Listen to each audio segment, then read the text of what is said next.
want to head to the great state of Illinois. We want to welcome our next guest. He is Lieutenant Colonel Sargis Sangari.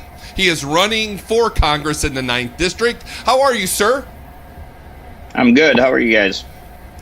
I am doing just fine. Thank you for taking the time to join us today on America's Voice Live. So let's talk about the great state of Illinois, sir, because we're watching, and in particular in Chicago, we've got rioting and protesting and Black Lives Matter, and it seems like in these Democrat-run cities and states, we're not seeing any relief from that. What can you tell us is going on in Chicago up there? Well, the problem is that you had a mayor that came in initially with high hopes, hoping that she was going to actually do something as far as affecting corruption. But the majority of the mayors, whether they're Democrat or Republican, they kind of are beholden to the national party. In this case, I think National Party made an assessment that given what happened with George Floyd, as the looting started, as the riot started, that they were going to use that as a part of their process for themselves when it comes to affecting the elections. Unfortunately, it's gotten out of control. Now it's something that they cannot control themselves. So it really has negatively affected the country as a whole.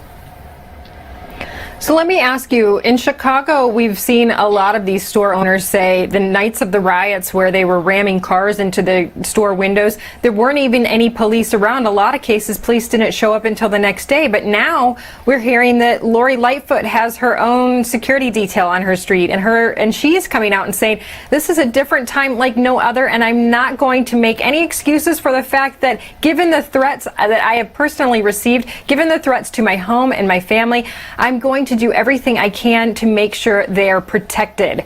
So for some reason, this is okay for her. You see up here, this is the quote. She's got her own security detail. She says she wants to keep her wife and her 12-year-old and her neighbors safe. And she says it's not a 24-hour thing, but she has security out there protecting her home.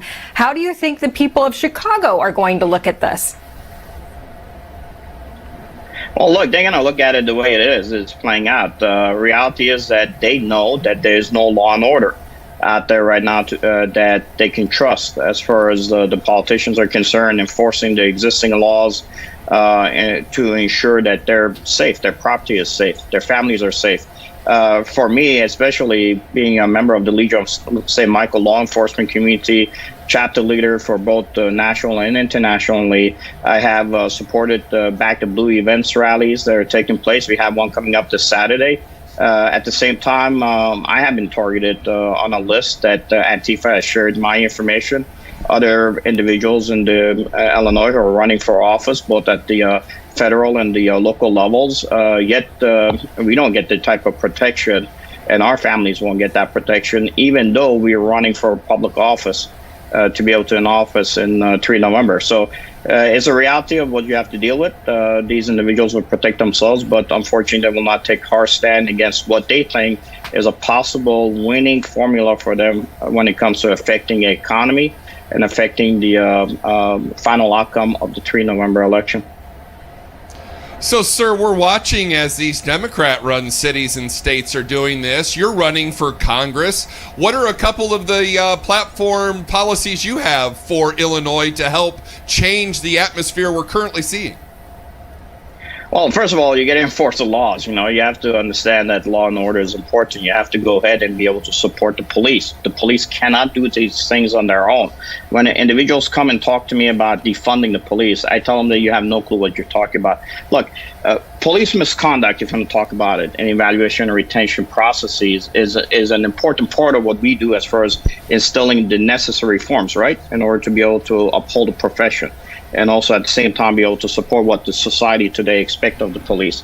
However, those reforms got to be kind of holistic, right? And these individuals that we have right now do not offer anything. They have to encompass every file rank that is out there that wants to see these changes. There's going to be matrices of gauges to look at the patterns, best practices, behaviors. All these things are tied to what we call the best policing practices out there. Now, if you're going to take money away and defund them, you're going to destroy that. So if you want to be able to help solve the issues that we have with some of the bad police that might be out there when it comes to retention of these individuals and how we hire them, then you have to have additional funding. And that funding has to be necessary in order to be able to train officers and supervisors in alternative methods, if you want to use those, for de-escalation of tensions and conflicts resolution and reasonable standards that what we would call in the police and military continuum of force. And it has to be transparent through the community engagement policies and practices and programs. But you don't see anybody come in and offer these things. All they do is come in and basically offer their political perspective on issues because they don't really know how the system works. So when you start defunding a police, you're going to make it worse than it is today. If you want to get tranquility back in our nation in order to be able to address the issues that we're all trying to do as a whole, then you need to be able to enforce the law, put people in prison, and ensure that the police have the total funding that they need to be able to work with those communities to secure them. Lieutenant Colonel Sangari, you are running for Congress. Tell us a little bit about what your platform is. We have a few minutes left. Tell us a little bit about your platform and where people can find you. Look, my platform is pro-business, is pro-police. It's everything that has worked for us for the past 4 years. So if people want to reach out to us, they could go to www.votesangari.com, www.votesangari.com, and we need the support, funding to be able to run, and we're less than 75 plus days left. And hopefully 3 November, we'll be able to get in Congress in order to be able to affect the bureaucracies and make the changes that you're looking for. Thank you. We wish you the best in your run, Lieutenant Colonel Sargis Sangari. Thank you so much for coming on. Matt, what is going on in Chicago is really going to be interesting. Actually, it's going to be interesting to see what happens across the country as these cities become more and more dangerous to go into. Again, we're looking at Portland, Seattle, New York. New York, everyone is leaving. They're begging for businesses to come back. That's what's going to happen to Chicago next. These businesses are going to leave. We're already seeing Macy's leaving Chicago, the big old Marshall Fields that became Macy's, gone. That's shocking.